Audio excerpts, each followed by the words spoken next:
My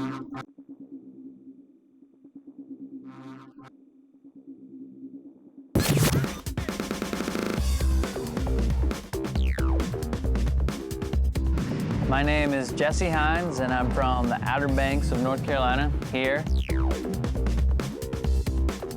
It's just a great place to live and grow up, and the waves get really, really fun, and it's beautiful. I grew up surfing here, and I was just doing the ESA contest, and I had a Whalebone Surf Shop. It was like my first sponsor, and they helped me enter the contest locally.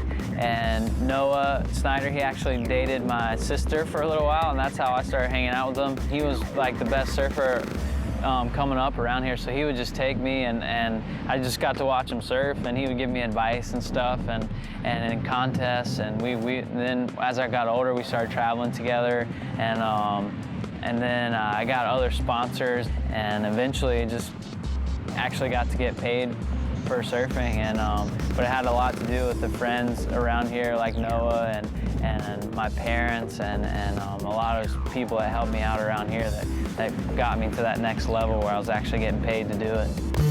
Hey, I did do some modeling, and it just kind of came about, and my first job was with Abercrombie, and then the same photographer who shoots for them shoots for Polo, and so I got to model for them as well, and it all happened at the right time. You know, it's pretty cool just to experience that part of life too. It's totally different than surfing or anything else, you know, and coming from the Outer Banks, a small little town, going to places like New York and California to do it, it's pretty crazy, you know. I never thought that would happen. Most surfers, you know, the stereotype is that they party and they drink and they do drugs, and which a lot of them do, but a lot of other people do too, you know, so it's not just surfers. But it's hard for me, you know, being a Christian, sometimes going on trips with guys that, you know, that aren't Christians, you know, but you just kind of, most of them know that I am, so they give me my space and let me do my thing. But it's just, the only thing I can do really is just make sure I get with God every day and say, you know, God, I need your help, you know what I mean?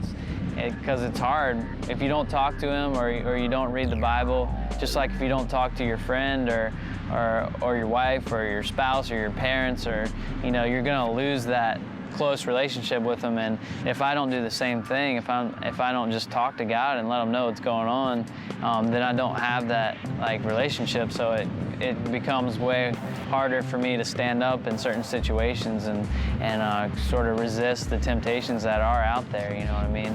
So God is like, he's the center of my life, and as long as I keep him there, you know what I mean, it's not hard to resist those things that are out there.